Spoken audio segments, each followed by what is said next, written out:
চলমান সংঘাতের মধ্যে যুক্তরাষ্ট্রের সঙ্গে দীর্ঘস্থায়ী যুদ্ধের জন্য সম্পূর্ণরূপে প্রস্তুত ইরান বলে জানিয়েছেন দেশটির সর্বোচ্চ নেতার পররাষ্ট্রনীতি বিষয়ক উপদেষ্টা কামাল খারাজি। একই সঙ্গে তিনি বলেছেন, ইরান উপসাগরীয় অঞ্চলের দেশগুলোর উপর হামলা চালিয়ে যেতে চায়, যাতে তারা মার্কিন প্রেসিডেন্ট ডোনাল্ড ট্রাম্পকে সংঘাত থেকে সরে যেতে রাজি করানোর চেষ্টা চালায়। তেহরানে বসে যুক্তরাষ্ট্রভিত্তিক সংবাদ মাধ্যম সিএনএনকে দেয়া একটি বিশেষ সাক্ষাৎকারে তিনি এসব কথা বলেন।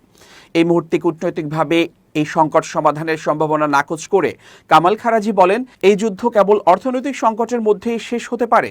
এর মধ্য দিয়ে যুদ্ধের 10ম দিনে ইরান সরকারের অবস্থান আরও কঠোর হওয়ার ইঙ্গিত দিয়েছেন তিনি বলেন, আমি কূটনীতির আর কোনো সুযোগ দেখি না, কারণ ডোনাল্ড ট্রাম্প অন্যদের প্রতারিত করেছেন এবং নিজের প্রতিশ্রুতি রক্ষা করছেন না। 2 দফা সমঝোতা আলোচনার সময় আমাদের এই অভিজ্ঞতা হয়েছে।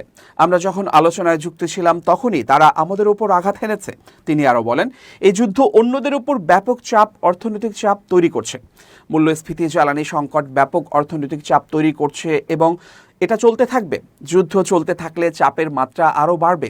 তখন অন্যদের হস্তক্ষেপ করা ছাড়া আর কোনো উপায় থাকবে না।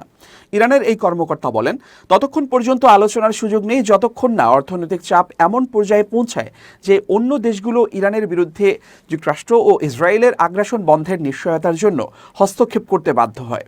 তার বক্তব্যের ইঙ্গিত হলো, যুদ্ধ বন্ধ করতে উপসাগরীয় আরব দেশগুলো সহ বিশ্বের অন্যান্য দেশগুলোকে যুক্তরাষ্ট্রের উপর চাপ সৃষ্টি করতে হবে। কামাল খারাজি বলেন, এই যুদ্ধ অন্যদের উপর ব্যাপক চাপ, অর্থনৈতিক চাপ তৈরি করছে।